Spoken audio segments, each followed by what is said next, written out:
Hello. Hi, Hi, Timmy. Jim. Hi. Hi, David. Hi. I was hoping that more people were I was hoping more people were going to be on right now. Takes a while, I think. Yeah, it does take a while for everybody to regroup and get on. Can we maybe wait just a couple of minutes, Jim? Yeah, sure. Well, it seems to me, Jim, didn't you talk to Ken about you wanted him to give you some information, an update or something? You guys were talking on MeWe back and forth about something. Ken, do you remember what that was? That he asked you to... Yeah, there was a couple of things. There was some updates down south coming from that remember friend, as I called him. Debbie, is Debbie on? Deborah on? Not yet. Okay. But she's not the friend. But it's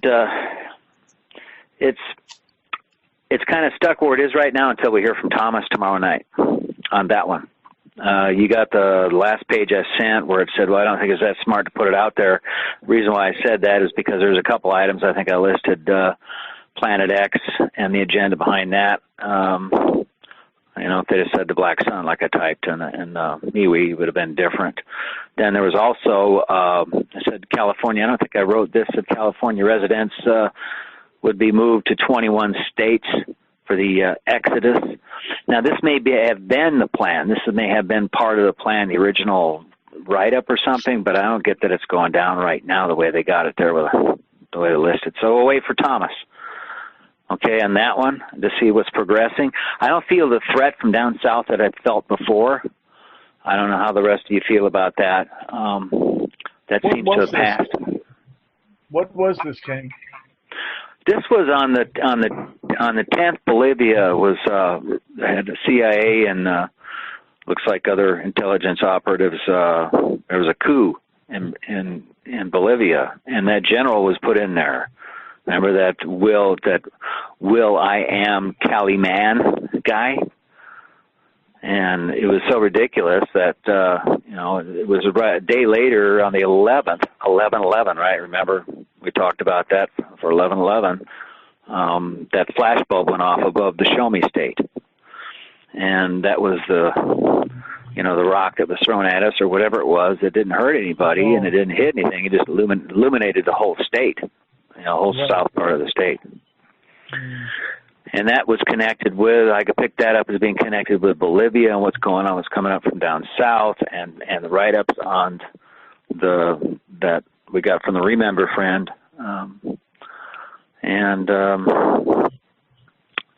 Anyways, we'll wait and see. The other one I really want to talk about right now until after we hear from Thomas on that issue from down south and what he's got. I think he's got more than what I've got on that.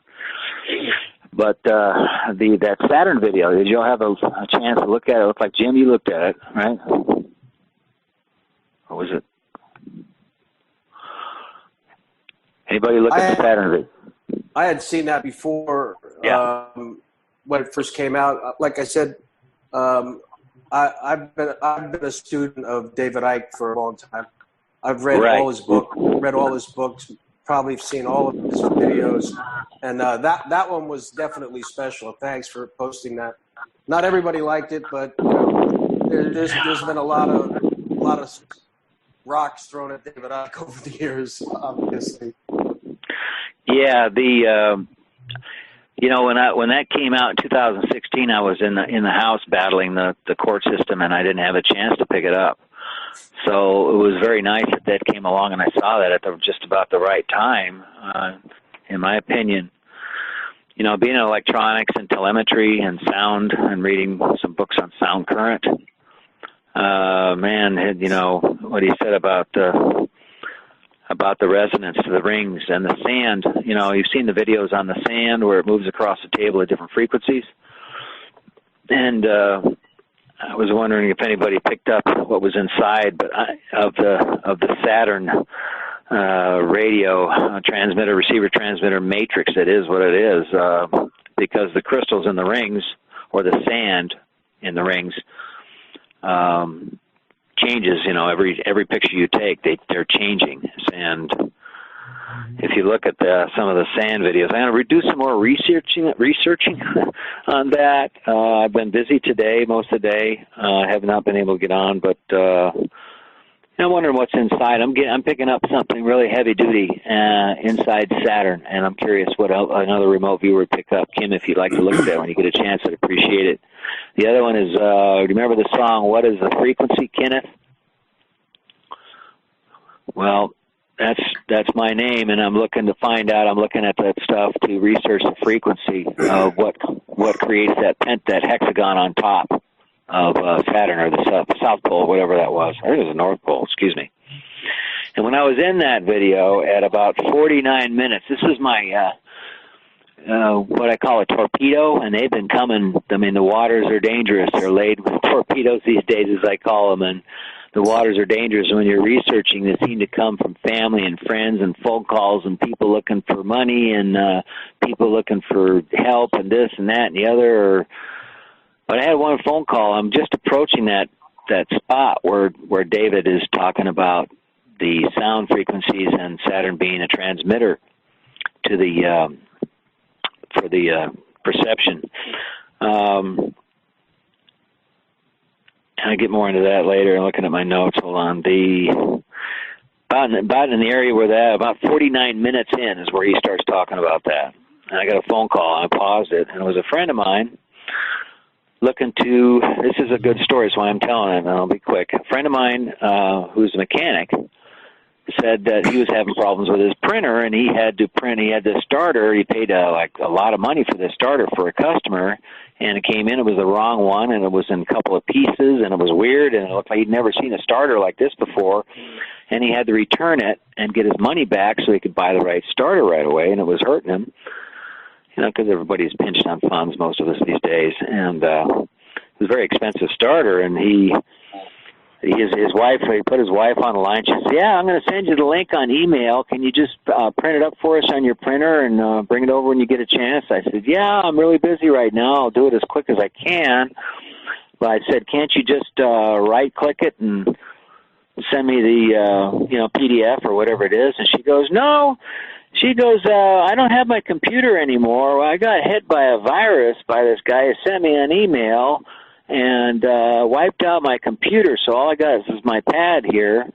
And I'm thinking, well, oops, and I said, well, okay, what's the link? And she goes, well, it's Amazon.com, and that threw up all the flags right there, bingo.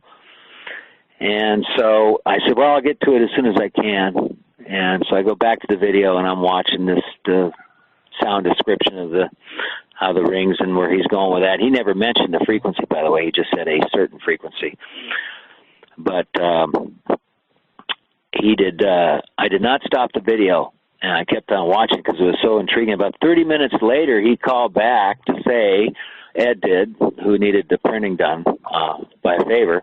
He said that he had got his dot matrix printer working. And it all happened to fit in what I'm working on the matrix and how, are controlling her perception and everything at the moment of interaction. And with emotion, how David put it at the time. But if you haven't looked at it, but that was a pretty wild torpedo there. I looked at the email, and I brought it up and I labeled it as junk, and there was some stuff in there was blanked out by my security, so I just deleted it. And didn't do it. But it's the torpedoes are coming fast and quick these days, it seems, huh?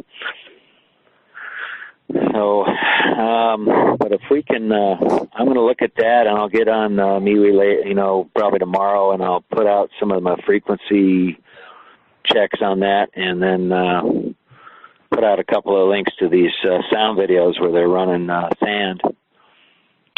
We've seen those, I think, on the vibrational and the big, where they increase the sound up and the patterns that the sand will make for you. And it just blows your mind. Nobody's seen it. Yeah. But that's about all I got for tonight, really, other than what we're going to talk about. We have more people? Yep. Thank you, Ken. I think I see Sport Trader, otherwise known as Steve, right? That's me. Okay, hi. Hi. Long time no see. Long time no see. How you doing? I'm doing good. Yeah, Okay. Mondays aren't a good day for me, so that's why I haven't been around. Oh, all right. All right. Tricia? Yeah, I was going to let Kimberly go first. Hey guys, what's up? Hello. Hey, this is a small crowd. I actually expected a few more people. I know. The night is young. Huh? The night is young. Yeah, That is young. yeah, That's yeah. true. This is true.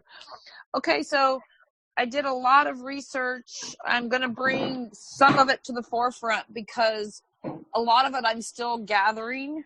And I think the most important parts are, if everyone has seen that video, we can see homelessness is a problem that's been weaponized. And basically it's rampant in every city. Even small towns have their issues. So the way I came at it was I looked a little bit at it, and it said 8 in 1 Americans in the whole United States. 8 in what? No, excuse me. Let me redo this. 1 in 8 Americans are Californian. Out of those, 1 in 4 are homeless Californians. So not only do we have the majority of the population, we have 1 in 4 homeless people are in California. So that makes it kind of a giant issue for everyone, not just the homeless people, who of course it's bad for, but for all people. When I researched who's got the money and who's doing what with it, it looks like, where is it? Hang on a second. Oh my goodness, where is that? Oh, there it is. Okay. There's billions of dollars available. They're actually, not one unit has been built. So in 2016, voters approved a landmark bill, and it was on the ballot. People voted for it. They passed it. It was called Measure, MEASURE, Triple H, and it was for $1.2 billion, and that was a bond, and it was passed in November of 2016. And then in 2017, another measure was passed, and it was called Measure H, just one single H. And it was raising sales tax by 0.25%. So they figured that for every $4 that was spent in the greater LA area, they could get 1 extra penny. The estimates were roughly around they could make on this second measure, Measure H, they could roughly make around $350 million annually with just the one measure. And that was supposed to all go for the homeless. And that was on top of the $1.2 billion bond that was set and approved. And the money's made available. So you ask yourself, the money that was supposed to go to the homelessness was supposed to enable 45,000 individuals and families within 5 years to get off the streets and prevent another 30,000 from becoming homeless. So not only was it emergent, it was also preventative. Now, I actually downloaded the actual audit because I wanted to see where the money's going. And a third party representative, accounting firm, all on the level. I started going through the document. It's very intense. They have all the numbers. Everything looks really great, except you see the money mostly sitting. It's just sitting. It isn't being given out. There are some shelters where people have gotten off the streets, but what I was looking at was most of the money is literally just sitting there. And that's 3 years ago, counting from the first measure Triple H. So where's that 1.2 billion being spent at? Not anywhere, because I think a little bit went for admin, and they have those numbers accounted for, and a little bit went from some emergency homeless shelters, but not many of those, and the money's just literally sitting there. All of it, almost all of it. It freaked me out. I was like, are you kidding me? You've got people down in the middle of South Central LA and all over LA needing money to get into homes, right? And there's actually plenty of low-cost housing too. I want to know why you're not funding those, right? It's literally just sitting there. So that's a problem as far as that was a big problem. Then let's see. Another good thing I found was a program called SELAH, S-E-L-A-H. And what those are neighbors, actual people like us who decided to go out into their neighborhoods and meet the homeless because that's their neighbors. And they actually became the biggest advocacy and advocates for the homeless in the whole greater LA area. And they're using their own money. They're not even using government money. They're just bringing in contributions and donations. They get clothes. They get everything they say from talking to the homeless that homeless people can use, which would be portable shower systems, portable laundry, food delivery because they don't have places to keep food, so they don't keep perishables. What they could use would be like portable computers, phone access, and, like an Uber ride or something, because basically where all the services are located aren't anywhere near where the homeless are. So in order to get services, you have to be able to call and make an appointment to go to the building where the services are, and almost everybody can't get there. And the services don't come to you. So most of the people that are actually really and truly homeless can't even get there to use it. And that's a problem. So what they probably need to do is build several satellite buildings or offices where they could do intake. And what Trish and I talked about, so what our group could do, instead of reinventing the wheel, because there's great people out there. There are many homeless advocacy groups down there that have excellent ideas. They're already in contact with the people in the streets. We would fund those people. We would be like the brokers. We would say, vet them, make sure everything's good. Like the guy with the portable showers is amazing. He's just the guy who said these guys need to get clean, because most of the times you can't even, if you're homeless and you smell bad, they're not even letting you in the building. You're not going to get services. It's just not going to happen. So just from the way you look or the way you have, if you're not clean, you're not getting help. If you can't get down there, you're not getting help. So basically, you'd have to target exactly where most of the services need to be given and get portable showers down there, get portable laundry services, food delivery. There's many different groups that would be easily able to handle that, which would free us up not to have to go in and do the actual work because these people do it better, but to give them the money, to give them basically their projects, and we fund their projects. So that's kind of what I came out with. The need is desperate. It's there. And not only is it LA, it literally is San Francisco and any really big city and even small cities. There's people defecating on the street corners down at my city hall, sleeping in the streets. The park, they just started the Clean Needle Initiative. So, of course, now people can't go into the park the past, I think, month and a half because there's needles everywhere. They're trading their old needles in to get the clean needles, and they just drop them straight to the ground. Nobody's picking them up. So, right? Isn't that fantastic? So, and let me see.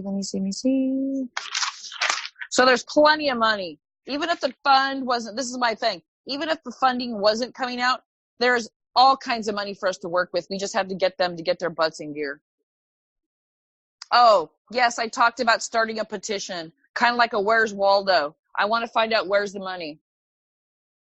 Where's the money, guys? I know you have this audit, but if you don't understand accounting, which I'm going to have my brother-in-law, he's a certified accountant, I'm going to have him take a look at it and tell me what his professional opinion is. And then I want to start a petition and say, okay, where's the money? Because they have something they call a dashboard, but even the people in the city council are like, that's unusable. Normal people can't go to the dashboard for accountability and actually understand what you're saying. It doesn't work. There's no simple layman's terms. So basically, that kind of wipes away their accountability. They make it so that the normal people who'd like to go and look to see what your city or your county's up to can't do that because they don't understand what's being said. They're being, obtuse on purpose. So I'd like to do that. And there was a couple other things. Oh, Demi, Trish and I were talking. we had a really great idea, and I don't know if you'll think it's a really great idea, but we did.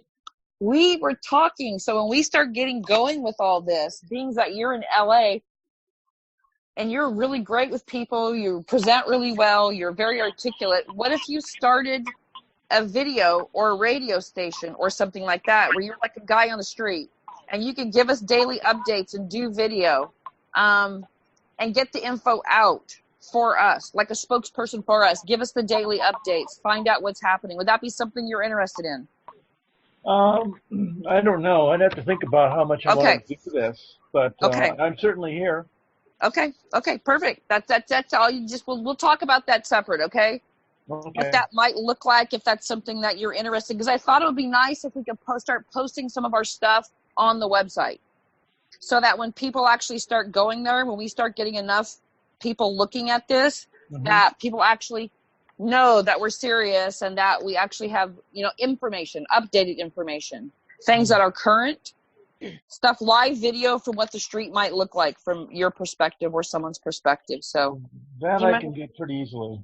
Yeah, I was going to say, I mean, it wouldn't have to be an ongoing project. It'd just be like maybe interviewing a couple of homeless people and then just a few people. It might be like a one-day project. So we can we can make awareness for people. I also was working on trying to reconnect with them. In fact, I tried doing this last week. There's a St. Barnabas is a Catholic church here, and they were the ones who did a lot of.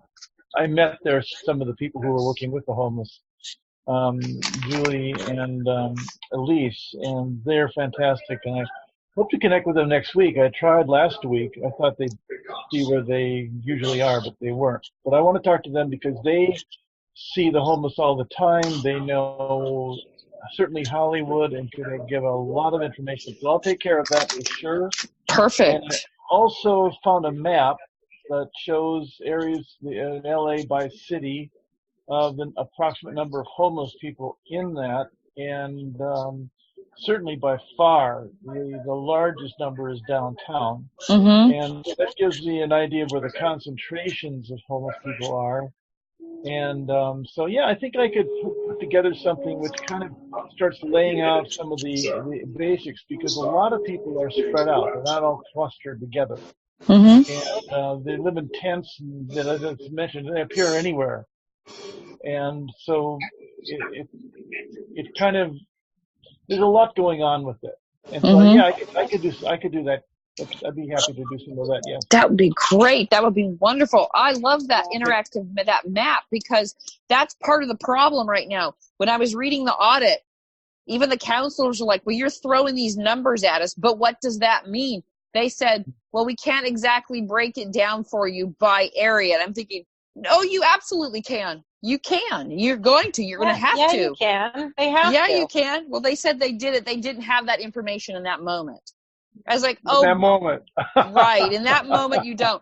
But you're saying there is a place where we could get. That'd be fantastic. I bookmarked it. I'll be able to find it, and I will post it on the site. Everyone can get the link. Absolutely.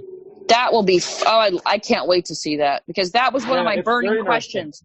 Where is that? Where are all these people? Because I know they're there. And if they're saying some of the numbers they were promoting were like they got 9,000 people off the street. Well, that's 3 years in. That should have been 35,000 people. 9,000 isn't 35,000. So where is the money, right? Where's Waldo? Where's Waldo? And what are you doing? What are you doing? My guess is the money is being used to make money and is they're collecting interest. An interest-bearing account. Correct. Kimberly, did you? It looked like. I have a question. Is there any stipulation in any of it that states that money goes anywhere? If it doesn't get used? It's specific. It's specific. That's the reason. They would have stole that money a long time ago, but it's specific to the measure, is specific to the circumstance. So they're can't just using take it as an interest-bearing. Yeah. Right. Yes. Yep. Well, because they don't want to help. We have to go back to the premise. They don't want to help the homeless anyway. They're the ones causing this problem in the first place.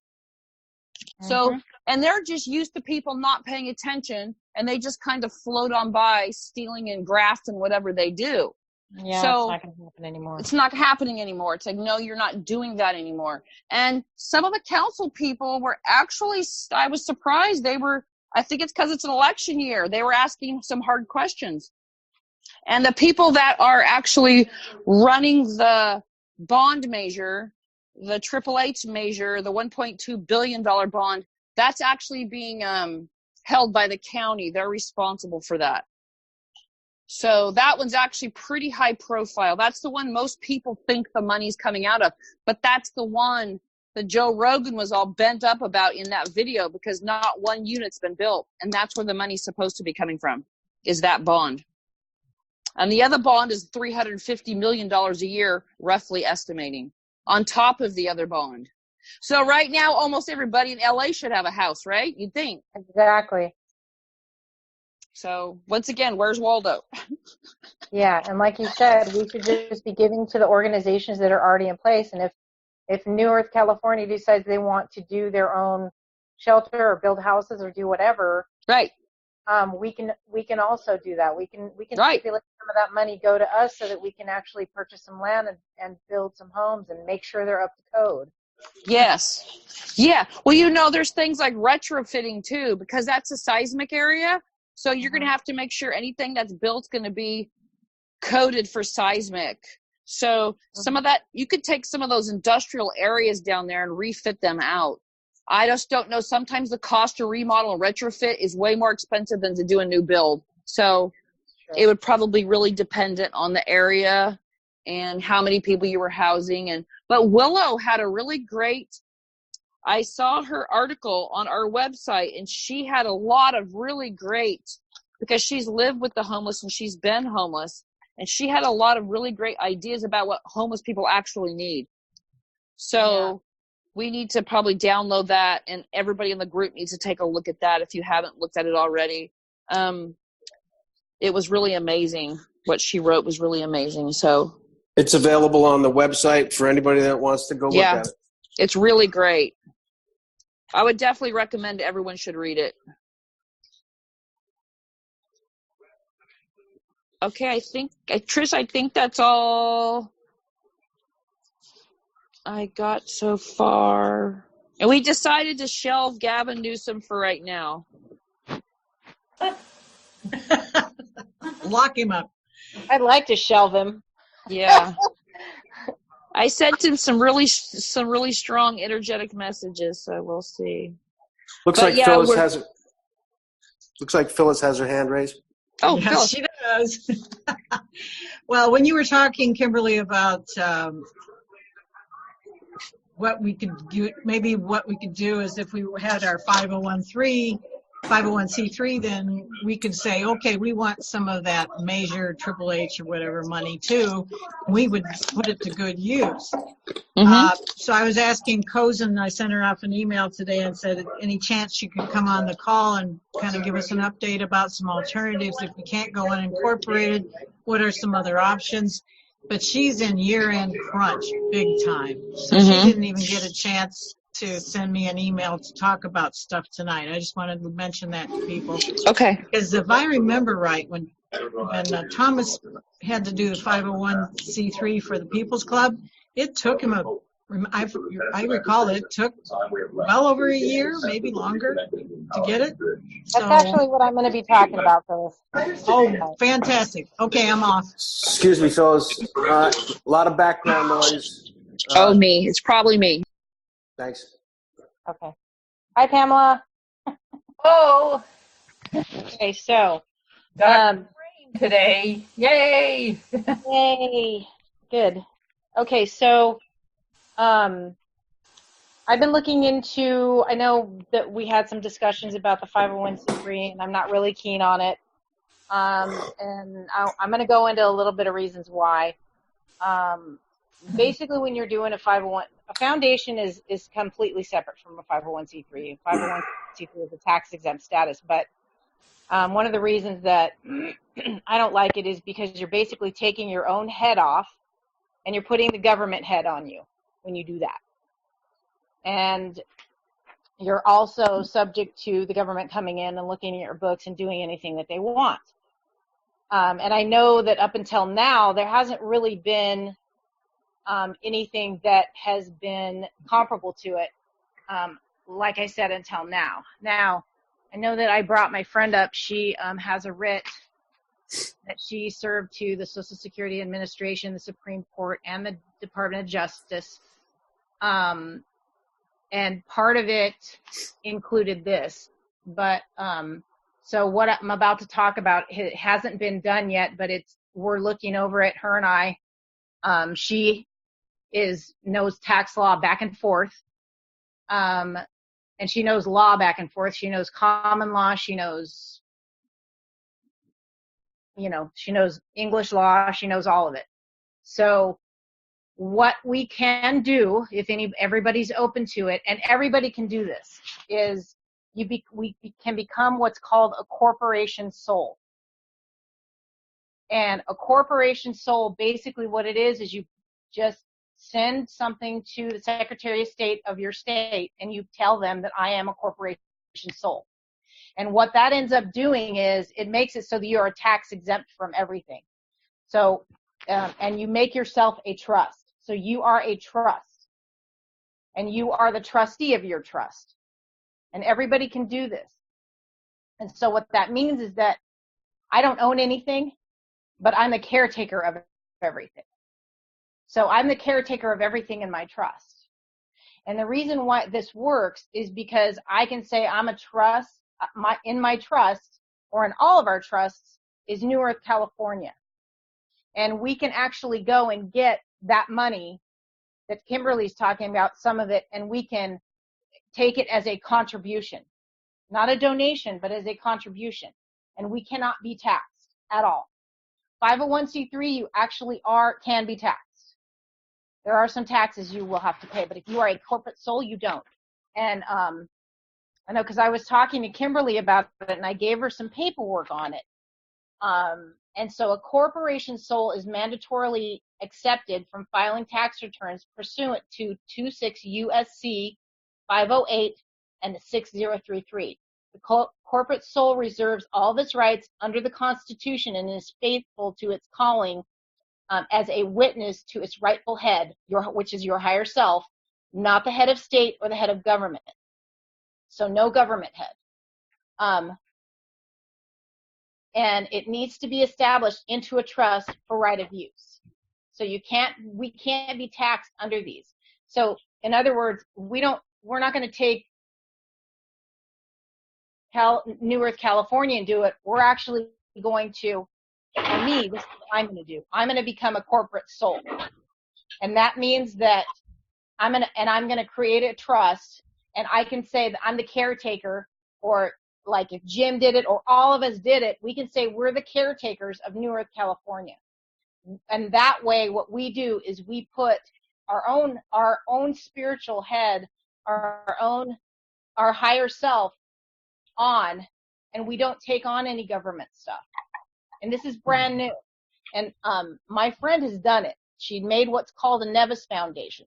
But the paperwork is insurmountable. And so what I'm asking everybody to do before we don't even have to create a foundation. We just have to create a trust. But what I'm asking for everybody, if they're open to it, is to wait a couple of weeks, because I'm not open to doing the 501c3. But this is a way better way to move forward, because not only is this good for New York, California, but you as a corporate sole do not have to pay taxes at all.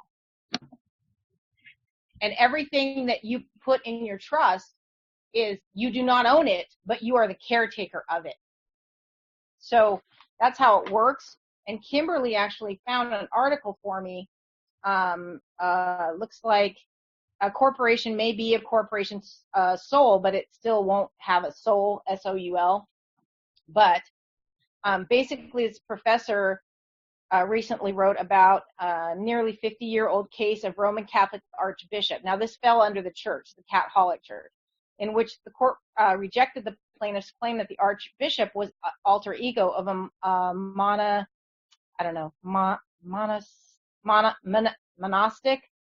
order. the Canons Regular of St. Augustine, or vice versa. What might not have been apparent from Professor Bainbridge's description is that the Archbishop was sued as a corporation sole, a type of corporation that may be unfamiliar to many corporate lawyers. In the later case, the Court of Appeal described a corporation sole as follows. The corporation sole is a venerable creation of the common law of England and is well established under common law in California. California, by statute, has legitimized the tradition and regulates the formalities attendant upon the creation and continued existence of the corporation sole. One's principal purpose of the corporation sole is to ensure the continuation of ownership of property dedicated to the benefit of a religious organization, but it doesn't have to be a religious organization, because nobody can really, in a court of law, define what a church is. They cannot. The fact that people, the fact that people have faith is all it takes. So I know that sounds really kind of strange, but that's how a lot of these laws were made. They used, like, to put a lot of the laws that they have into place right now, they used seals, and it was sick what they did. It was really sick. And she has undone all of it. And within a couple of weeks, it's basically going to come down to a couple of documents. Like, you can just serve the Secretary of State and maybe the Treasury and let them know that you're a corporate sole, and that everything is in a trust, and they can't touch anything you own because you don't own anything. But you don't have to pay taxes on it either. You're just the caretaker of it. So does any of that make sense, what I'm saying? Anybody? It makes basic sense, but need to find out the pros and cons on it. That's all. Just try and figure it out. Now, if somebody wanted to donate to a 501c3, they could write it off as a tax donation, a tax deductible donation. But how does that work for corporate sole type? You do it in the form of a contribution.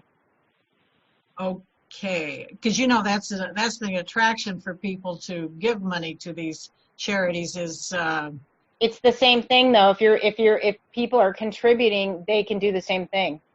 They can do the same thing, because usually the IRS will require you to give the 501c3 number or what have you, but maybe there's just another number that can be used or something. Part of the IRS. That's the beauty of it. Ah. Mm. Well. Yeah, well, that makes sense. Tricia, if we want to look into this, is it corporate SOLE or yes. SOUL? SOLE. Right. Okay. Kind of like sole proprietorship. Yes. Okay. Yeah, that's what it's called a corporation sole, and I know that Kimberly and I had talked about it. She researched it as well. Kimberly, do you have anything to add? Yeah, I was just going to say that's why the Catholic Church uses it, is because it makes them exempt. They're outside of it. They're claiming their soulhood. They're saying that they're exempt to man's laws. The first premise is that it's actually in natural law. It's common law of England.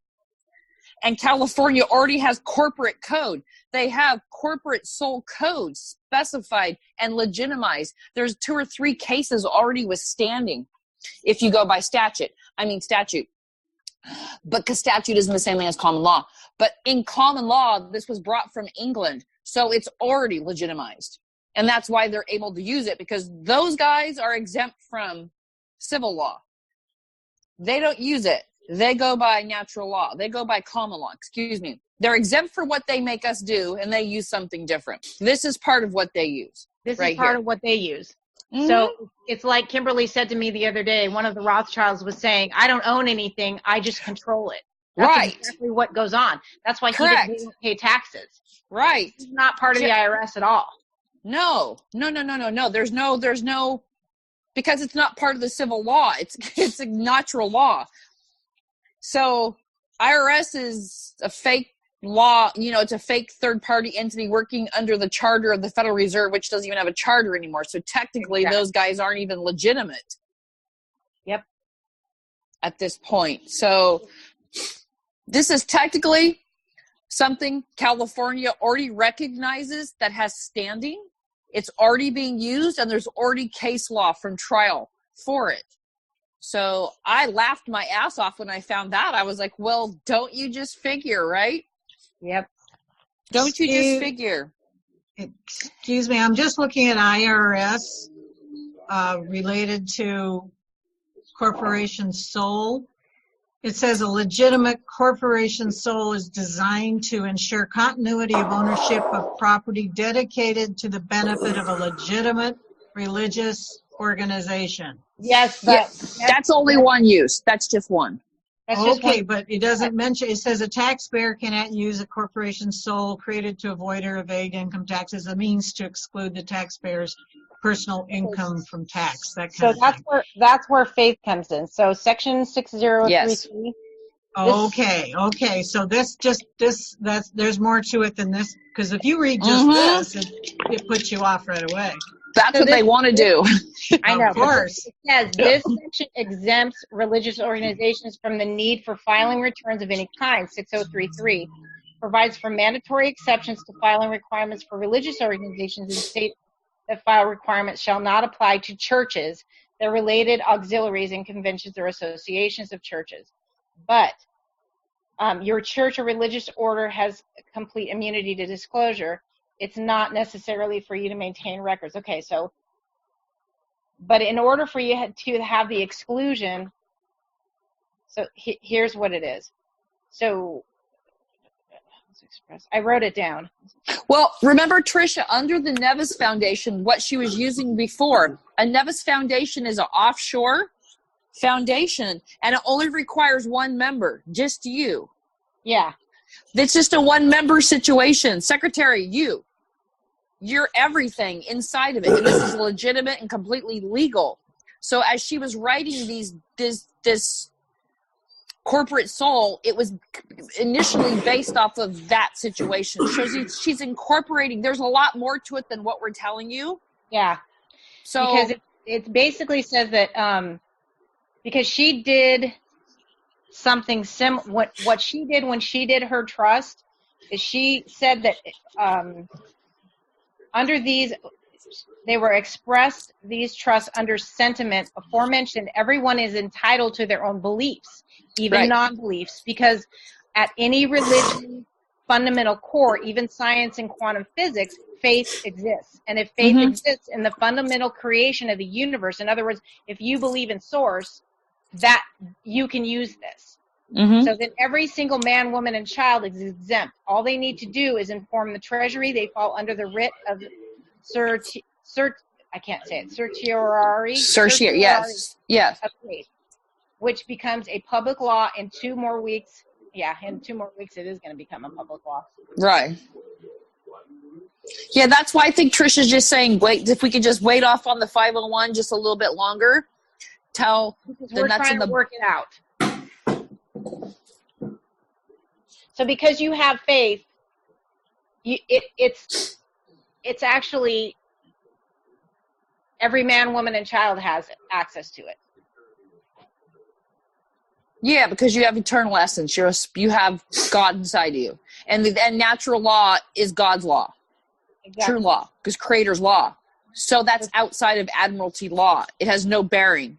It's not constitutional. It's just a made up pile of crap is what it is. So this is literally completely outside of that. It has nothing to do with it. This is why the IRS cannot collect on it. They have nothing to do with it, period. So it's very, very interesting. It looks, and only the little bit that I saw looks highly doable. So it's probably in our best interest to wait on doing anything official with anything until we can see exactly how this will roll out for us and how we could use it to our best benefit. I think a couple weeks won't hurt us if it's going to be super beneficial to us, I think. That's my vote anyway. That's not a problem because we haven't made a decision on that one way or the other. So it's not even on the table. I don't have everything worked out right now.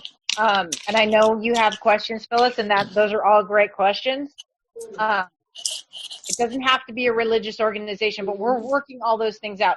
because the way that they made the law, they basically said if you have faith, that makes you, that supersedes whatever you have to have a religion. Yeah, I mean, you don't have to have a religion. You just have to have faith. Yeah, the trust can have a mission statement that can be spiritual. Is what I'm picking up. So you just like the Catholic Church would have a statement, a mission statement. No. Well, the spirit's going to be the spiritual side of it. The aspect of the spirituals, because that's what you have inside of you. You're your own church. You don't need anything else. You and your Creator together make your church, right? If you use the word church, but it's really spiritual. So as long as you have your highest power, your highest self, which is your spirit inside of you, and you're animated and you're walking around, then you're your own trust. And that's what Kimberly Gogan, remember I said, you guys, we're all wrapped up inside that trust. In a foreign in situ, that's what we are, right? We're in abeyance right now. We are held in suspension inside this trust. And all we want to do is claim ourselves out. We want to say, guess what? We're waking up, and whether or not you're dispensing money, I don't care about any of that. I literally don't. What I want is to get myself. I want to be in charge of myself, and I want to be able to do things for myself without having an IRS over the top of me or a government person over the top of me saying, these are the things you have to do. No, we don't. We really don't have to do that. So I think this could be a really amazing thing. And it would help us because all that money is literally sitting there waiting for someone to go, hey, guess what? Over here, we want some of that because we got a lot of stuff we need to get done. And you're just sitting there with this money, just sitting there collecting and collecting and collecting because they literally don't want to spend it on the things they're supposed to. They're putting a little bit out here and there, but it's not enough. It's not enough to what they should be doing after 3 years. They should have a lot more to show for themselves than what they do. So this would be super helpful for us. Tricia, can you post a link for what you were talking about in the corporate soul? Maybe THI Cali and on Facebook or something? That would be a little bit difficult, Demi, because there's not a lot out there. The person that I got this for has a writ in what she basically did. What she did is she served the Social Security Administration, the Supreme Court, and the Department of Justice on behalf of the USA, whom stepped forward to protect. She was trying to help people that were in the MERS system, because the way that they made the contract when you bought a house is they basically can take it back from you. You don't own anything. And it's super complicated. She explained it to me how they did it, and it's super complicated. So when she did this writ, she said she did it on behalf of the USA, who stepped forward to protect the USA tried to protect the MERS system. Let me see. So what she says is, she said, what I did by serving the Social Security Administration, the Supreme Court, and the Department of Justice on behalf of the USA, whom stepped forward to protect these DUMB-TUMERs. It's a acronym. They basically call us dumb, okay, which is what they do all the time. Was express these trusts under the sentiment aforementioned. Everyone is entitled to their own beliefs, even non-beliefs, because at any religion's fundamental core, even science and quantum physics, faith exists. So when she did this, she started looking at the law, and she knows tax law, and she knows law back and forth. So I saw the writ. It was 2 inches thick. Oh. Okay. And she served it to, so do you see what I'm saying? We're just figuring this out. So she has uncovered, she's done it with the Nexus Corporation, but she said when she did it, there was mounds and mounds of paperwork. What she's trying to do is simplify it so that I can explain it and she can explain it to just the regular person. Okay. Great. Okay, thank you. So that's why I'm asking for a couple of weeks so that I can get something out there and I can give it to you guys and you guys can read it. Great. Okay, I think we already decided a few weeks ago, if not longer, that three individuals on the call were going to be responsible for going through all the information concerning 501c3s or LLCs, and if I'm not mistaken, it was yourself, Tricia, Kosin, and are you involved in that, Kimberly? No, it's Sean. No, it was Sean. Right. I thought it was Okay. Sean, Kimberly, and Kosin, but I'm not sure. Is that incorrect, Kimberly? Okay. Yeah, I'm not I doing think, that. No. yeah, Sean was going to get involved, but he's not on the call tonight, so I don't know how that stands with him. Right. So with that being said, if everyone agreed that we put this situation in your hands, and we've discussed it over and over again. So instead of putting anything on the page, or I was going to suggest putting it up in the resources area of the website for anyone that's interested in looking at it. Mm-hmm. I'm assuming you can just go and do a search on corporate soul. Is that what it's called?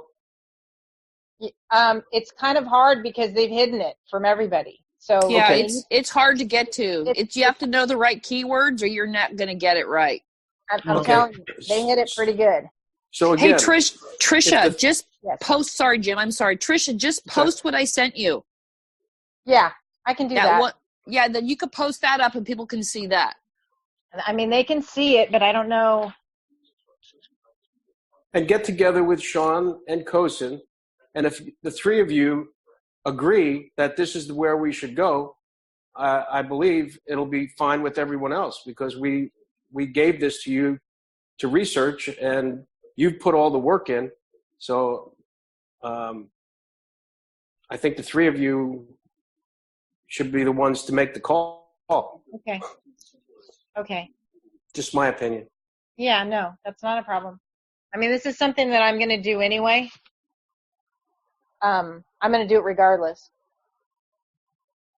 So, and that, if I do this, if I become a corporation sole, which I'm going to do, I won't be able to do the 501c3. So it's kind of like Thomas did a 501c3 for the People's Club, and I'm sure if he could have found something better, then he would have done that. But I'm part of the People's Club. I just am not part of the 501c3. He's totally liable for that. So I will still continue on with the group, and I'll still help. But by being a corporation sole, I won't be able to do a 501c3. Or I could lose that status, and I'm not willing to do that. So I mean, I will talk to Sean and Kosin about it. If they decide they don't want to do it, that's fine.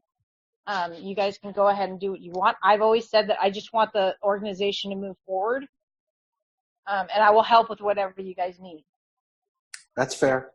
Tricia, remember that there was a document that we could, I think I researched it. It was the 8832. Remember IRS Form 8832 entity? Remember that? The declared entity?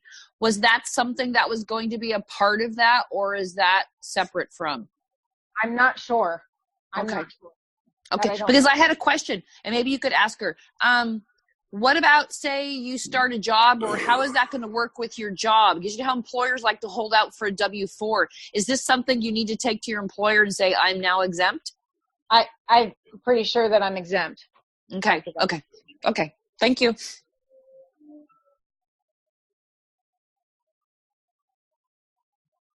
And they can't really do anything about it.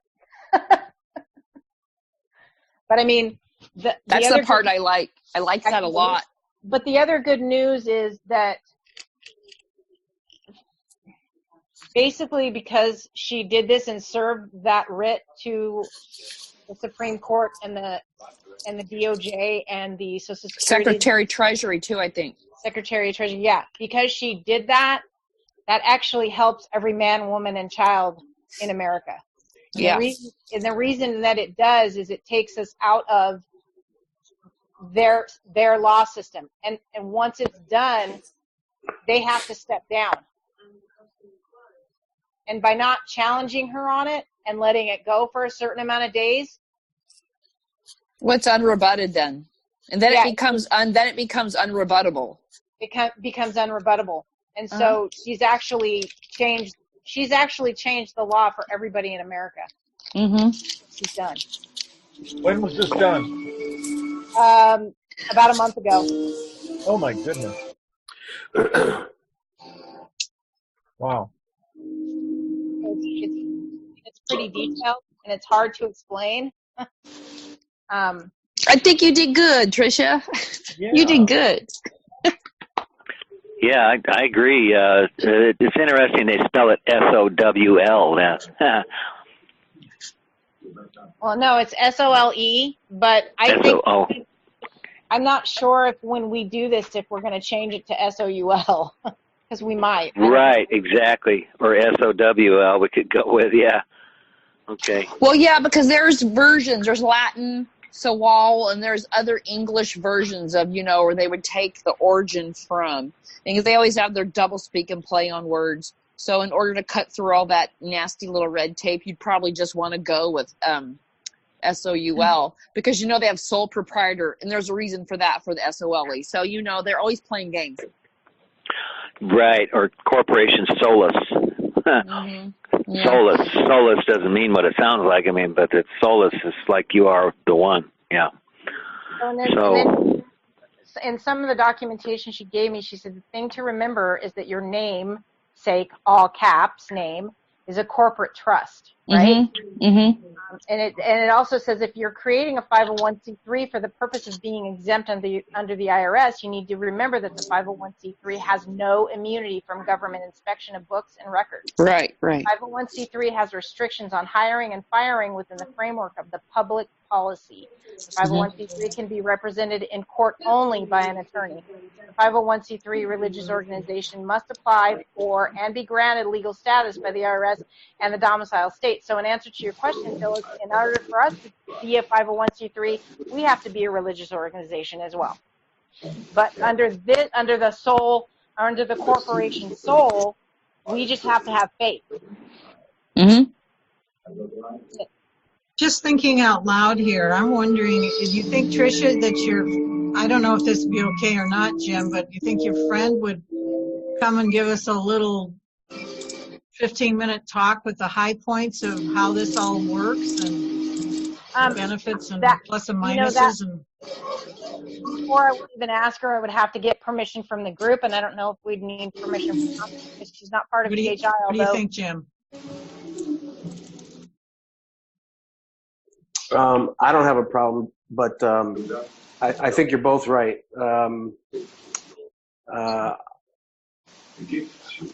Just to even go forward with this, from what I've heard,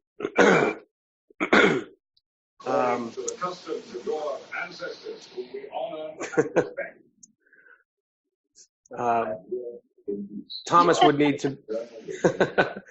Somebody's got a movie going or something. Yeah, Thomas would have to be contacted. As long as we're under the THI banner, anything of that sort would need to go through him. And and by the way, Kimberly, for everybody, this was part of the project that I asked her to submit to THI because she had this project and it was her Nevis her Nevis Foundation. And she submitted that, and she also submitted the sole corporation thing to him last week, I believe. Okay. That's what she told me she submitted. So she submitted both those things. She put those forward as projects to THI, to the People's Club. Well, if that's the case, yeah, just maybe go through Ra and explain to her, and she can contact Thomas and just get a yes or no if it's okay with him for us to go forward with it. Because Tricia, I'm going to clarify. Under the Nevis Foundation, people would be using a UCC1, right? And this would eliminate all that. This is taking you out of the realm of Uniform Commercial Code. Yeah. Right. And it's completely bypassing all that. It's like stepping sideways. Yeah, she talked about that too. Because the UCC, that's what Heather, Tichy draft, she did that, but she didn't finish it out correctly. She wasn't, and the trust wasn't, she didn't have access to that trust. And the trust was being wound up. The collateral counts were being wound up in that moment anyway. And Kim was taking over, so. Yeah, before all this happened, you would need to file a UCC financing statement based upon a security agreement, registering the security interest in the artificial entity debtor person, being the ENS legis, which the United States created after your mom signed the root of the title newborn identification, which is your birth certificate. Right. So the United States holds the paper title form, not the substance, the baby, but the paper, the birth certificate. The company, the United States, kept the original application and gave your parents a copy of a birth certificate. This created what is known as a foreign situs trust account until your financing statement is filed. The United States is the holder of the title to the artificial entity. When the man-woman files the financing statement supported by a security agreement signed by the artificial entity, they're all caps namesake, and the owner of namesake, he becomes the holder in due course of the title to the namesake. The owner also must notify the Secretary of the Treasury that he is going to handle his or her own affairs in the future. That is done when you do that chargeback process by filing a bill of exchange with the Secretary through which he charges the UCC contract trust account. In respect to the value expressed on the birth certificates and the directive cover letter, if this is still in play, even for mental stimulation to mess with those who believe they are in charge, mailing address forms, and she gave me all the forms. So I think this is where we're going to be mailing it to. So I guess the Department of Treasury is one of them. So I just read that, and I can only, I have to read this like 5 times in order to understand the whole thing. Okay? I'm not that brilliant. I mean, sometimes I am, but you know, it's very complicated, and I've spent hours with her having her explain it to me, and so I understand, I get the gist of what it is. So I'm trying to explain it to you the best way I know how. But to answer your question, Phyllis, even if you do a 501c3, you still have to be a religious organization. But like I said, if you do the corporation sole, all you have to do is have faith. So it's completely different. Wait a minute. Let me back up here. You don't have to be a religious organization for a 501c3. It says the 501c3 religious organization must apply for and be granted legal status by the IRS and the domicile state. Well, I'm just saying that there's a lot of charity organizations that are 501c3 that are not religious organizations. That's all I meant. That's the same for this. Okay. This, you just have to have faith. That's it. Nobody can say you don't have faith. Yeah, we got the faith, baby. No problem.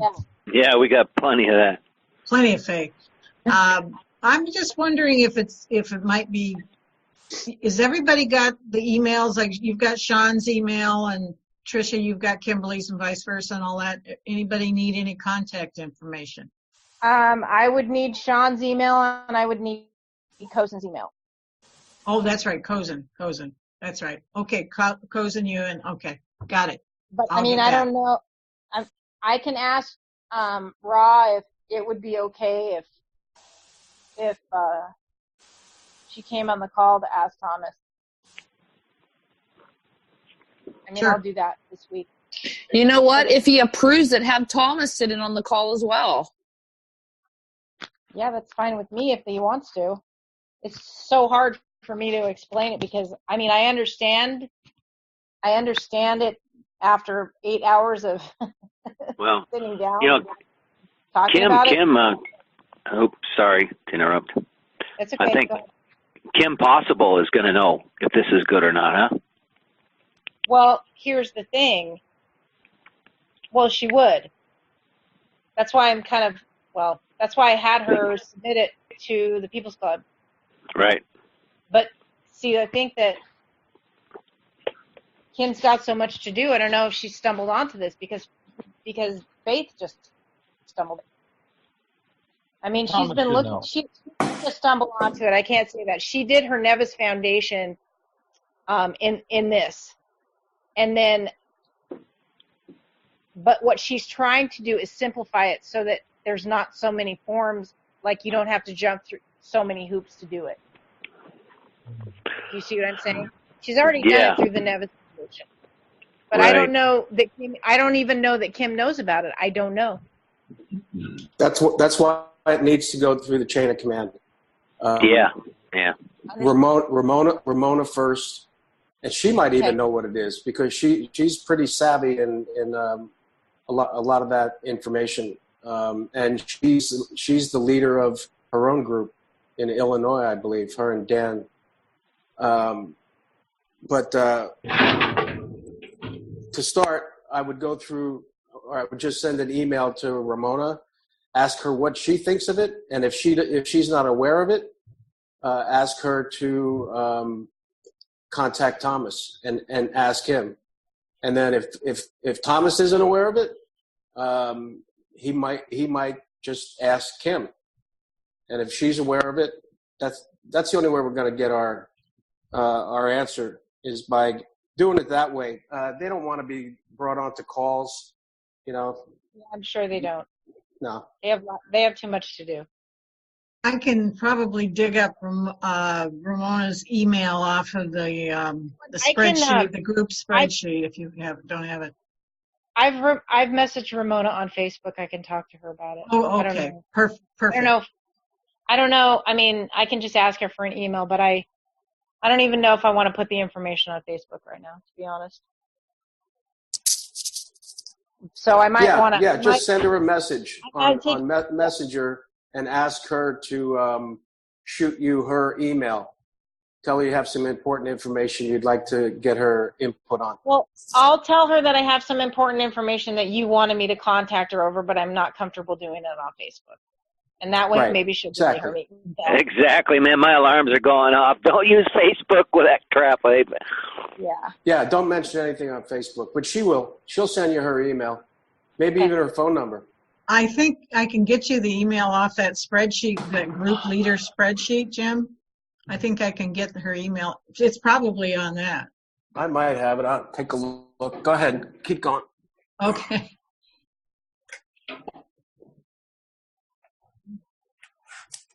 Yeah, this is a pretty important idea, and if we decide if you guys see it's a viable step to take, then the sooner we start the process, the better, because it sounds like this still will also take time to get done. And in the meantime, we have a critical situation with homeless and hungry. Exactly. We can still continue forward with trying to help people with that. We can still continue forward trying to start a petition and trying to figure out where those funds are and why they aren't being released. Yeah, that's really great. Damn straight. That's probably a matter of making that public. The more people that are aware of it, the more they're going to have to start releasing the funds. Okay, what about? I got a quick question. What about the mental health issue? Really, about the one video said, and quite right, that most of it is not a homeless issue, but a mental health problem too. I got that, Ken. So in the audit, in the third-party audit, there was money given to mental health, but not as much as you'd think. Barely any, actually. So the most of the money that they actually spent did go to emergency and temporary housing, which isn't long-term. It's not long-term, but it was just to basically get some people, 9,000 whatever people off the street.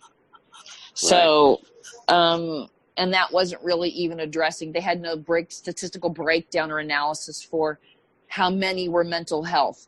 They did have a number, and one number that they gave that said mental health got this much.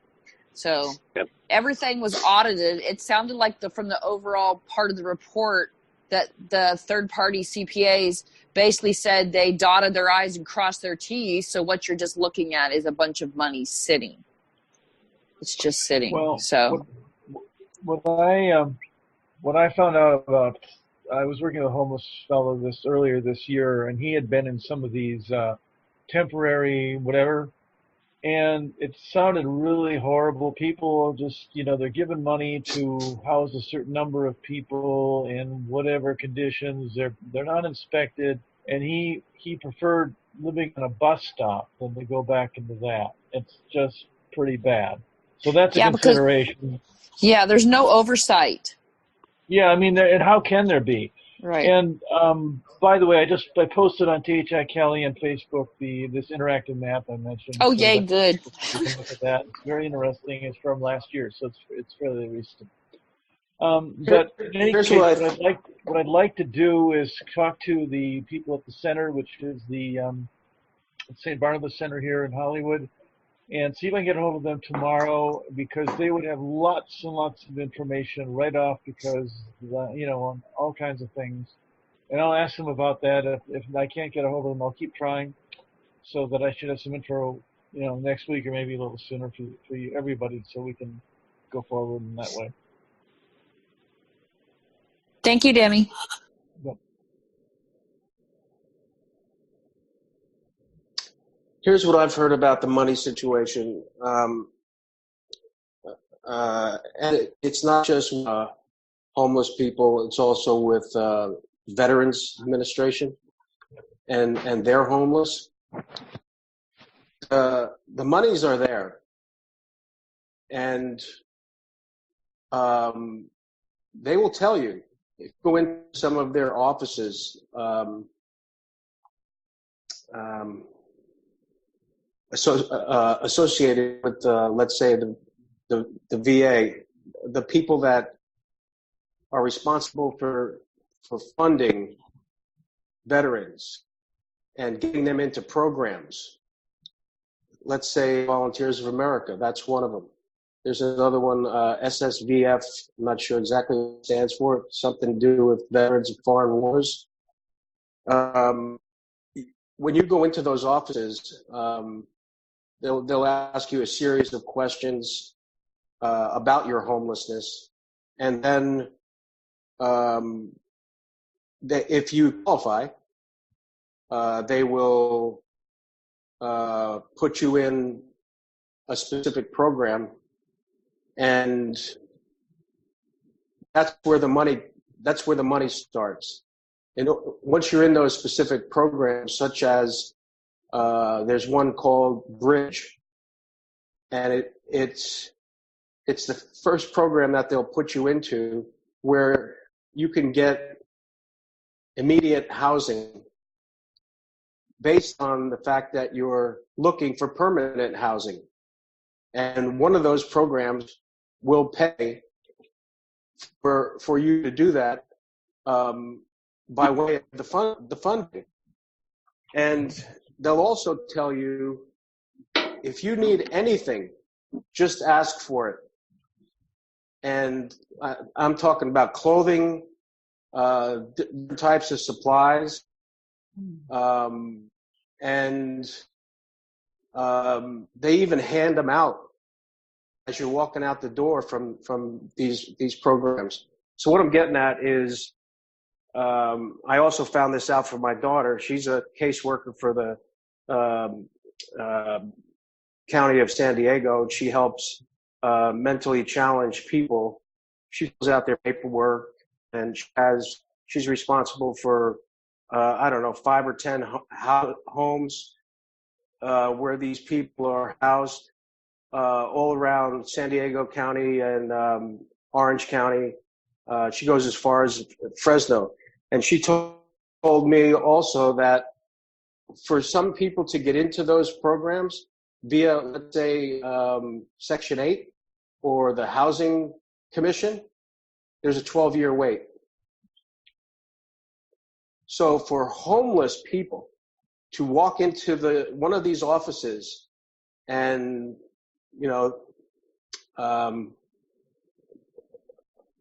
apply for funding, they will tell you right off the bat, you've got a 12-year wait. And people that make it that far, so okay, the funding, if it's not spent if it's not used in a specific amount of time, it just gets siphoned off. And this is what the shakeup was all about with the VA when Obama was running things. And I mean, it was a disaster. There was many vets, homeless vets, that were promised housing.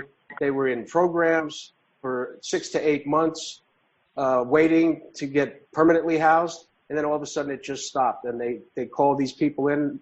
I'm talking thousands of guys in just Los Angeles. And they told them, we know we promised you this, but the funding dried up. It's no longer available. And that's it. They were just back out on the streets after spending all that time. So that's what happens. The funding just gets siphoned off if it's not used in a specific amount of time. And then, they have to wait for the next amount of funding by way of the budget. That never seems to happen. Anyway, Trump came in and cleaned up the situation dramatically. And I noticed that and actually used that like over a year ago. And I walked into one of these offices in San Diego, and after talking to these caseworkers, they basically told me, you should apply for everything that you were denied 5 years ago. They said everything's changed, and they said, we guarantee you that you'll not only find housing, but I was also able to get a disability claim for loss of hearing and tinnitus that was denied 5 years ago.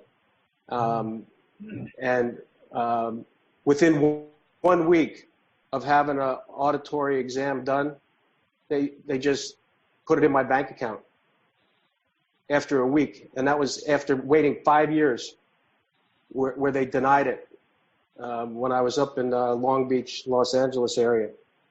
But, that's what happens to all these funds, And if these people on the streets walk into any of these offices, and like I think Trisha was saying, or Kimberly, if they walk in there off the street looking all ragged, they don't even accept them into any of these programs. I've told a couple of vets myself that I've run into, that I'd seen on the street. I just tell them, why are you doing this? I said, you're a veteran, right? They have signs. And the guy says, yeah. And I just said, why are you doing this? I said, all you got to do is go down to the Veterans Village in San Diego, and they'll bring you right in, And the guy said, well, yeah, I've tried that. But, like I said, they make you go through some sort of processing, asking you a lot of questions. And quite frankly, some people don't qualify because they don't have any income. If you don't have income, well, that's the way it was in the past. If you didn't have some form of income, they just would deny you, because if they found you housing by way of Section 8, you still had to pay a percentage based on the income that you did have, such as, let's say, Social Security or disability benefits. So, it's just a big scam. And the point I was trying to make, or the thing I was thinking about this week, based on Kimberly wanting to go down there and walk into Newsom's office, I had to ask myself, do you think that that's intruding on some people's free will? In the case of, we discussed this last week. In the case of, people that they want to be there, it's actually for some people it's an act of rebellion against the system. I understand what you're saying, but you know what? There's a lot of lawlessness going on that shouldn't be going on at all. Can't be. throwing rocks in people's cars and hitting children and, acting crazy and pooping on the street and doing any of that stuff. It's not right. So well, of course not. Go ahead. The lawlessness has to be addressed because they don't get to be lawless. But for the ones who just want to live out on the street, I still think it's a choice. Obviously, it's a choice. How much the degree of mental illness is the choice being made from, I don't know. You still have to get a risk assessment and have people, and if they do want to and they're completely 100% fine, they have no addiction, they're not being lawless. I'm just saying you can't sleep downtown where people are trying to interact and engage. If you want to go do that, you're going to have to go do it somewhere out of the way, literally, because you don't have the right to be in the middle of that area doing that. That just in addition to the fact that Kimberly's right, they're using the homeless to weaponize it. Why are they paying people to come to California and go to Hawaii? And the other thing is fine if people want to continue to live on the street, that's fine. But those funds are there for them and us. And we've all discussed this because we've all been in that place, and they should have access to them if they need it. Mm-hmm.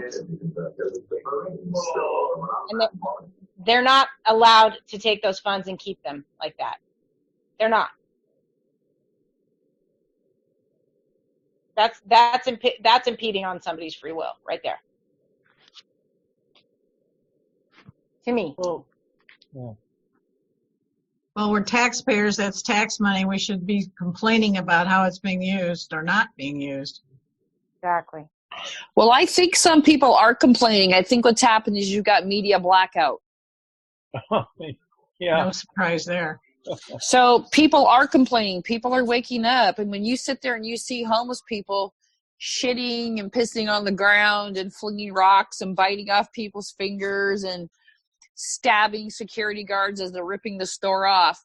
Well, yeah, you choose to be there, but now I choose for you not to be there. And so does probably 95% of the city who doesn't want their fingers bit off, right? Like, no, thank you.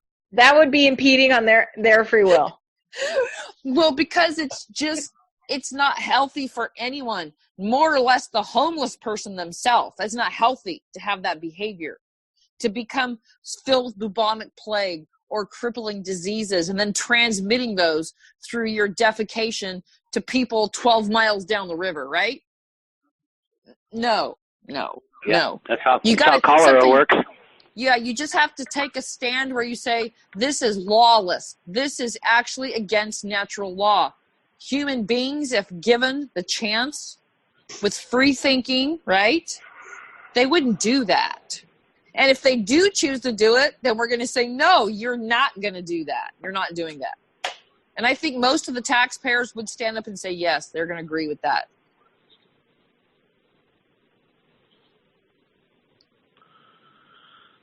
Sounds good to me. The Catholic Church has got it. They know how to sneak her in there. The spelling SOLE too, like fish. Okay. Pour out.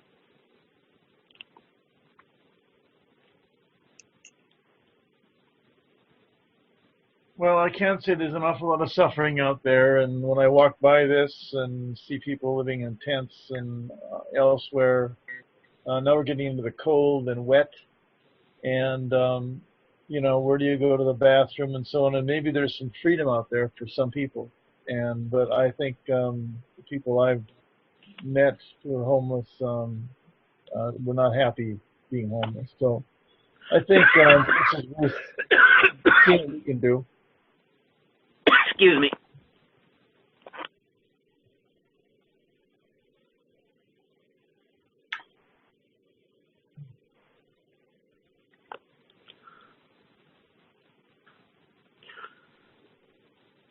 So, Demi, are there any porta potties down there around Hollywood? I didn't see any.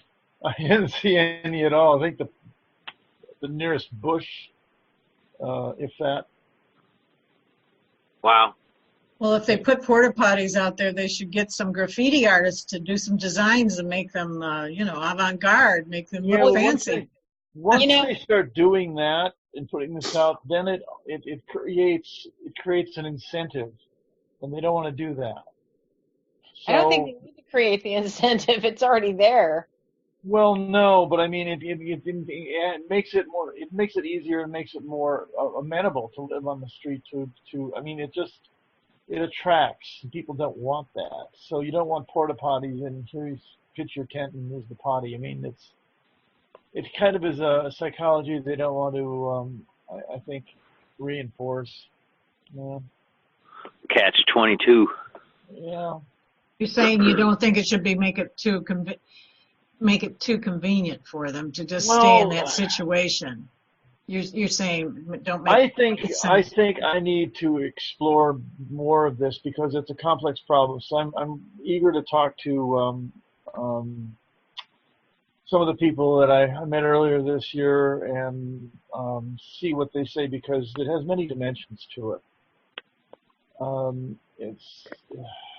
It's difficult, and one of them, of course, is that the laws aren't being enforced at all. I mean that should have taken this off the streets long ago and put it somewhere that had to be addressed in some way. But that's what they're not doing, and I think the weaponization of this. I think they're weaponizing a lot of things against us, especially in California. Yes, if they did, they would have already called for a state of emergency, just like they would if there was an earthquake or a tsunami. Yep. You know, well, it's kind of what it is, isn't it? It's kind of like a tsunami of sickness and disease running through the streets. Well, I think we all know that the government of the state is so corrupt that it's just mind-boggling. I'm sure once we pull back the layers, you see it.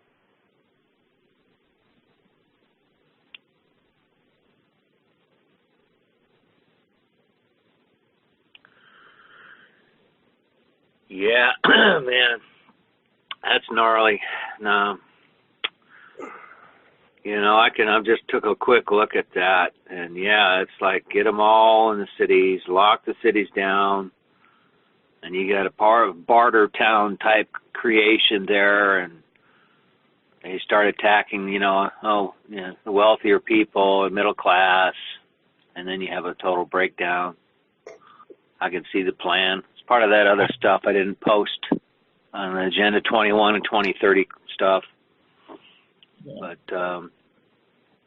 let's see what Thomas is on it. Man. Did anybody see Janelle's post this week about what California fiscal year just ended, and these are the 10 things that they accomplished? Did anybody see that? No. No. I missed that. Was that in chat? I'll post it over to MeWe. Janelle, okay. I had to ask Janelle for permission to use it, and I put it on Facebook today, I think, or yesterday. But I'm sorry, what was it? I'll get it over to MeWe. It had to do with the fiscal year just ended, and this guy wrote 10 or 12 different things that they accomplished this year. Wow, 12 whole things, huh? Yeah. And really? one of them that caught my eye was they allotted $3.6 billion in funding for parks, cleaning up parks. Not just parks, but the one positive note was they were going to clean up the Salton Sea, which I mentioned a week ago or so. And that was like I said, that was my original idea for relieving some of the homeless problems, was to create eco-villages in the desert, and especially out in the Salton Sea area because of the water, for growing and for all the other things that we've talked and discussed about doing on this call, and I still think it's probably one of the best avenues of relieving some of this problem. It's probably not going to work for a lot of these people that are, obviously mentally challenged and are using drugs and whatnot. But it does give some of the homeless who actually care about themselves an opportunity to improve their lives and be part of a community. And at the same time, it's a pretty big desert out there that needs to be used, But again, like Ken was saying, this is all part of their 2030 agenda deal. This is exactly what they want. They want to get everybody jammed into the cities. Why? Because it makes people more controllable. Yep. Well, I can say that I want something different. So, and I'm going to do what I can to change it. I agree. Yep. Ditto. So we should probably be focusing more now on solutions. We've already discussed all the problems. Willow, if anyone saw that post, again, it's on the resources tab on the website. And Willow's out there right in the thick of it.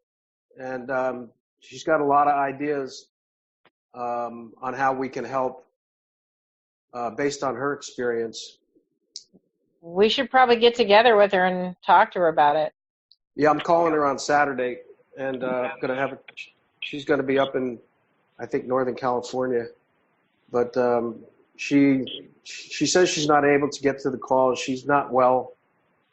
She's just getting herself back to health. And at the same time, she's living out of her car and has been for quite some time. She said that Jim, she says that she may have to head off to Arizona because it could get too cold here for the winter for her to manage it. So she was thinking of heading out to Arizona. But that doesn't mean we won't, as long as she can keep in touch some way, we won't have to lose track of her, and whatever she wants to share with us, that's fine. She doing Facebook or MeWe? She's on MeWe. Resources tab. Oh, the resources tab is on the website. Gotcha. There's two tabs up there. When you go on the website on the left, there's a media tab where some of the gals have posted their videos, and there's a resource tab. And if you want to see any other type of tab like testimonials or whatever, just contact myself or Phyllis, and we'll get it to Michael right away. Okay. And feel free to put your information on under that resource tab in the website. People really should start using it. That's what it's there for. I was going to ask Phyllis, I know you asked me to contact Susan Hoffman regarding some of the video that you sent me. I haven't had a chance to, but were you able to load my stuff onto, or not my stuff, but her stuff? Oh, no. I haven't gone onto the website yet. I've still got to get together with Michael to go through the ropes. I was talking about doing a one-on-one Zoom call with him, but I got tied up, and now I'm going to see what his schedule looks like. Okay, see if we can do that sooner than later, so we can figure out all the steps to load stuff up there. Okay, I heard from Elijah again, and he sent me a PDF of all this stuff of how to start a community garden, and I haven't had time to look at that either because I've been working on this corporation soul stuff. But I'm gonna look at that, and I'm gonna send that to you so that you can take a look at it.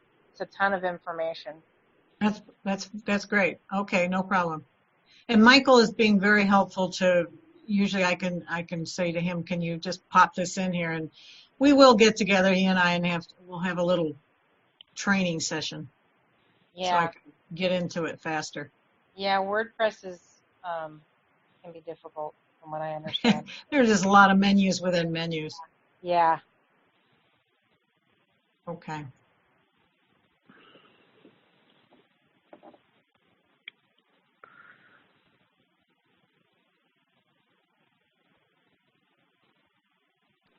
Anybody else have some thoughts on using that spreadsheet that Miriam created, the project spreadsheet?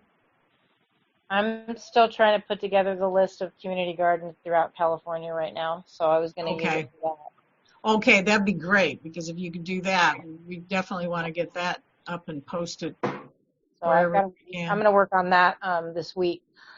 Gee, can we give you some more to do, Tricia? Can we load you up with anything else? I don't know, if I could, I need to go out actually, and I've been trying to get a hold of this person who's supposed to be like the master gardener of San Diego, and he hasn't gotten back to me.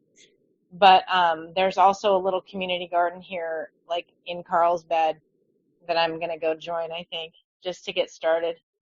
Carlsbad, that's funny. I'm going to be in Carlsbad for Thanksgiving. How are you? Yeah. Well, if you want to say hi, let me know. I'm sure you'll probably be busy, though. Is this a good point to ask people, Jim, if it's okay if we pass on the call next week and just meet again the following Wednesday? Sure. Just because it's the holiday? What do people think? Oh, I'll be in holiday mode, So, yeah, it's fine with me, I guess. I mean, we'll be in contact on the website anyway, so. Yeah. I have a question. Does anybody have any idea when the funding is going to come out?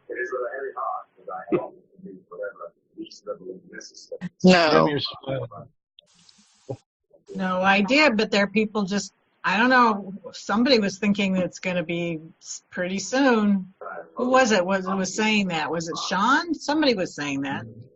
Well, the reason I'm asking is because I'm going to be talking with the people from St. Barnabas hopefully tomorrow. And I want to start kind of bringing this forward because it's a lot easier to get something that's already working. And if there's some kind of funding that may be coming out in the next few months, it'd be really nice to be able to tell them something more concrete. But I won't say anything concrete at all, but I will. I just was hoping somebody might have some ideas, like it's going to be a month or 2 or 3. Well, Demi, I think that was one of the reasons why Kimberly wanted to see what we could do about the funding that's already available to people that we should already have. So that we can just go there and I don't know. I think we're going to have to start a petition and make it very public that that money's sitting there and they're not doing anything about it before people are going to start standing up and doing something, I guess. Hey, can I interject here? I just noticed that Sean just came on the call. Do we want to ask him if he's familiar with the corporate soul? Is that what it's called? Called the Corporation Soul. Corporation Soul. Sean, can you hear us? Sean, unmute. Hi, can you hear me? Yes. Yes. Okay. Yeah, I'm pressing the sidebar. I hope everybody's doing good. Look, I have had a tremendous work burden going on, and I'm not in the greatest shape right now. I'm in a lot of pain, but I'll be honest. The corporate soul. Corporation Soul. I'm sorry. SOUL or SOLE? Corporation Soul, SOLE. Oh, okay. No, I don't. Well, the Catholic Church is using it to evade taxes, that's what I hear. Am I correct? I would imagine you probably are. Yeah. They're using any loophole and every loophole they can find, no doubt. Yeah. Well, I'm sorry I missed this much of it, but I had some extremely important things to do, and it's about getting my roommate much better, and he is. So. Good. Yeah, just stride after stride, but making it happen, and it's been a tremendous amount of work, I'll tell you.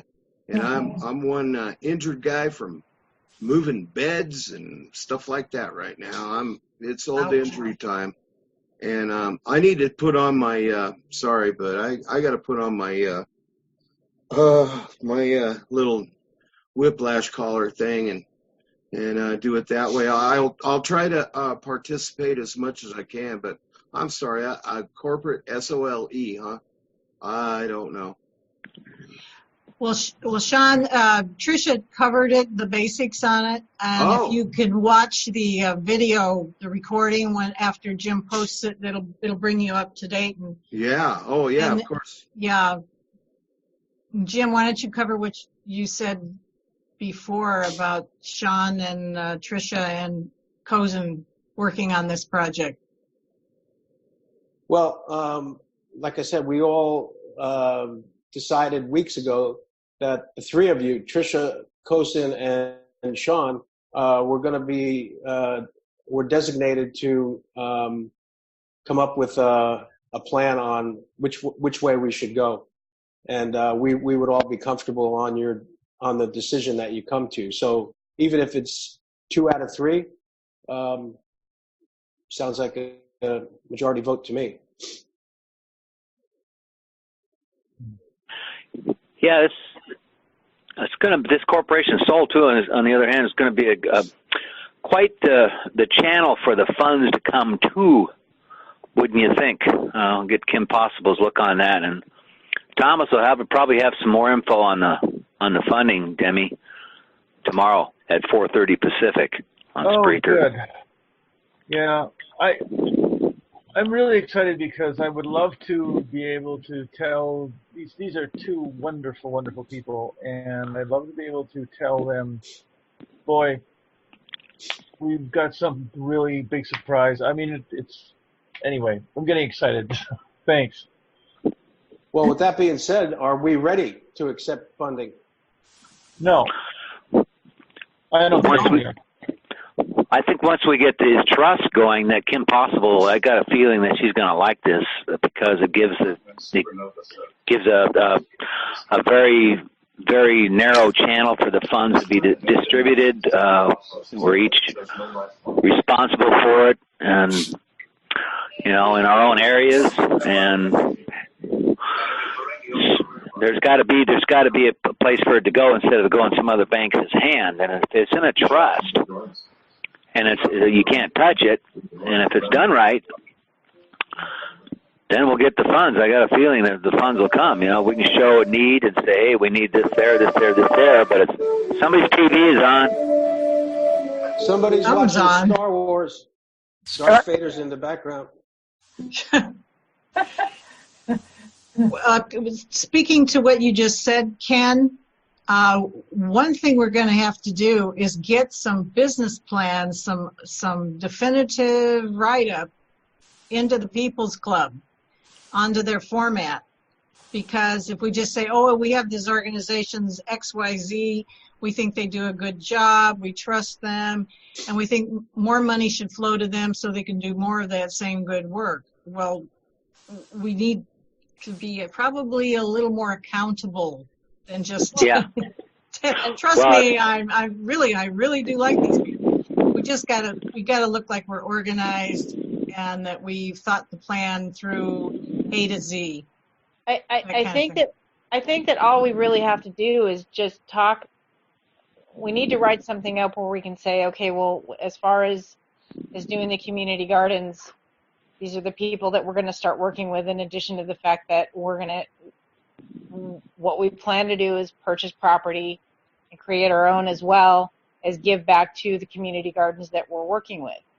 I think another thing that Kimberly and I had talked about when we were talking is we wanted to make, and that's a good idea to bring up, it actually is something that I brought up, and that's that I think that we should all have an accountability list. So that when we get on the call, it was like, well, what did you do this week to, help with the community gardens, or what did you do this week to help with the homeless project? I think that we need to everybody kind of needs to have an accountability session so that we can all bring something to the table and we can actually start putting things into action instead of just getting on the call and talking about it. That's just my opinion. Yeah, we got to have a plan. Yeah. And I mean, we can do a write-up where we're saying, you know, this is what we're doing with New Earth, California. We not only are we starting, or are we going out to, you know, join community gardens in our area. Once we do have the money, we're trying to actually figure out how we can get property donated to us for free. In addition to, when the funds come out, we're going to purchase this. There's other agricultural property that we can do, and we can actually have classes. We can teach people how to start their own home gardens, and we're going to give back to the community gardens that are in our area that we've been working with, in addition to some farmers. And then when it comes to the homeless project, we can just write up what we're doing there. I mean, that's all it takes, and this is what we need to get this started. But in order for us to figure out what we're going to need, those of us who have never done a community garden need to go out and join one, in my opinion. Okay, that would be good for the Feeding the Hungry project, overall project that you're talking about. And Yes. then we just have the other one related to the homeless. And Yes. somehow that would all come under one main umbrella, which would be about food and housing, very primary, and a source of water, et cetera, the very primary needs for people. Exactly. And Kimberly has a lot of good things that she wants to do. She's found a lot of good organizations that that are trying to help the homeless right now that we can actually start funding. And we can, you know, go, like she said, we don't need to reinvent the wheel. There's a guy out there who offers people, he has a whole row of showers, you know, and washing machines. And I know, like Demi said, it's a very complicated issue. On one point, there are people that want to be on the street. On the other one, there are people that don't. But the only way that they're going to fix their situation is with a clean shower and some clean clothes, because they can go out and get a job that way. Can't do it when they're looking or feeling, you know, if they can't take care of themselves. So that's another thing that we need to figure out. I mean, but you know, like, back to presenting it as a project, that's not a hard thing to do. No, I hear what you're saying. Here, Tricia. So basically, whatever we do, we need to keep like a little journal of it. And when we come onto the phone calls, then we can all talk. And everybody's like, yeah, I went on the website and I researched and did due diligence on this, and this. Do a little write-up, give us a little talk, and then that goes to the Excel worksheet. And this person did this, and that person did that, and this person had a conversation with this person. And maybe Trish and I say, yeah, we talked for, what was it, 2.5 hours, 3 hours? It was a long time. All that stuff counts, right? Right. Because then we come back and we say, well, we were doing this. This gives us accountability for ourselves, and it brings accountability to the group as well. And honest to God, you guys, I'm just going to flat out say this. We have X amount of people in our group. I see people posting all kinds of fun things that they're doing all day long, but they never make a phone call. They never make it on here. They don't come here. They don't do anything. They're still in the group.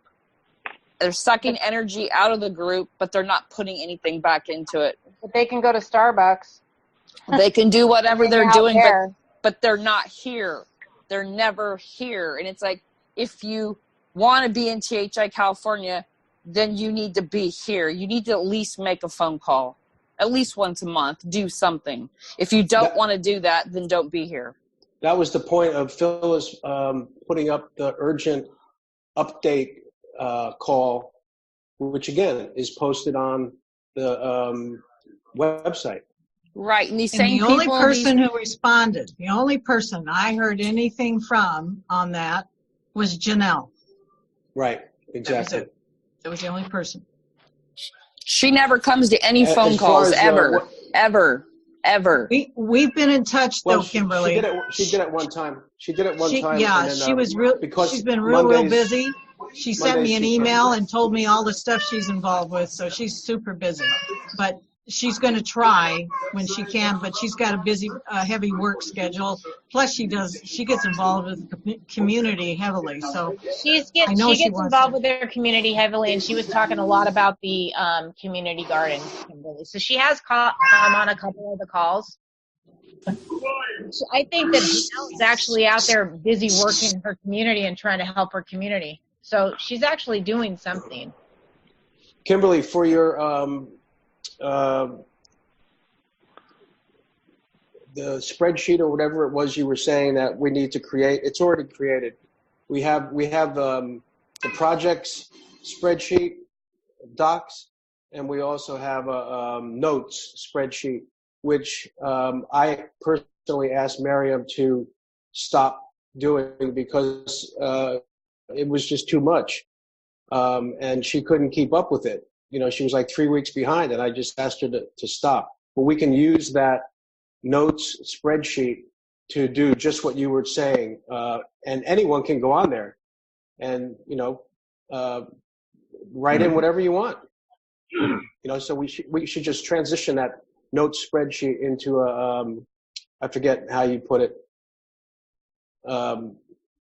It's like an accountability. Yeah. Yes. She says so something feel like free a to journal. use it. I don't know about anyone else, but the only way I get there, I have a Mac. I'm using a Mac system, so the only way you can get there is you have to download an app. I have 2 apps that I had to download. One for the projects, it's on Google Docs, I think, and then there's another one, a Sheets app that I had to download. Once you do that, it's simple. You know, all you got to do is click on the pencil, and you can write anything you want on there. Do you have to have an app, Jim? Can you just go on there from your computer? Well, like I said, I haven't even figured it out yet, so I haven't used. With well, you can ask Phyllis; she knows how to do it. Okay. If you have computer systems that you're using other than a Mac system, operating system, yes, you can go there even easier.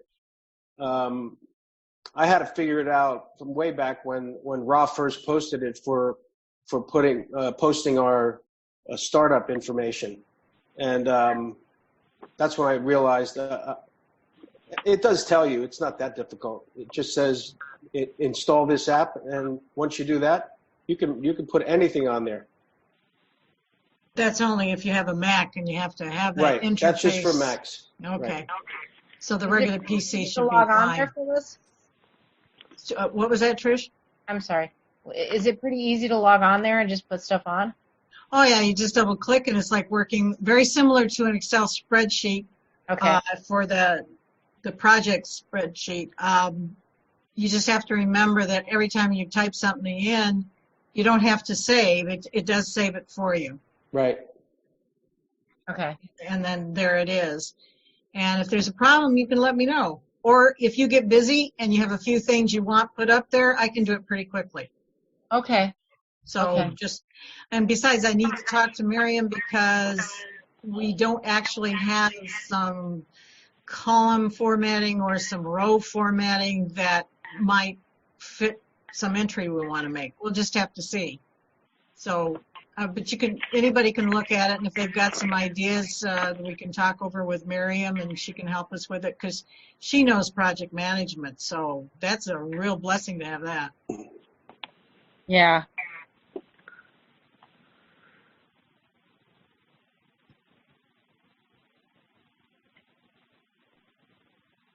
Well, I'm kind of wearing down here, thinking about. Yeah, we're at the top of the hour. Top of the hour. So there will be no call next week, correct? Right. So let's all keep in touch on the pages, and sounds like we have some solutions we have to bring up. Yeah. Well, definitely. Well, everybody have a good holiday. Yes. Good Thanksgiving. We have a lot to be thankful for and a lot more to look forward to. I agree. Thank you, Phyllis.